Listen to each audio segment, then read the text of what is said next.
Hi friend, আমরা মেলা দেখতে যাচ্ছি। আমাদের এখানে মেলা হচ্ছে, আমাদের বলেছিলাম শ্মশানকালী পুজো।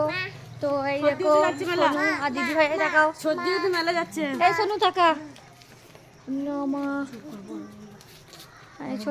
ছোট মা এমন ঢাকা দিয়েছে, মাওবাদী মনে হচ্ছে। বাকিটা আমরা মেলাতে গিয়ে তোমাদেরকে দেখাবো।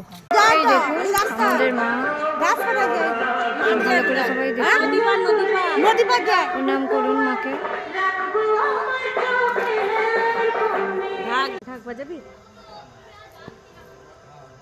আমাদের শ্মশানে কালী মা, শ্মশানে বলো না, সেখানে কোনো এখানে আমার আজকে মায়ের খিচুড়ি ভোগ হচ্ছে, রান্না করছে, খিচুড়ি রান্না করছে, এখানে সবাইকে খাওয়ায়। আর শুধু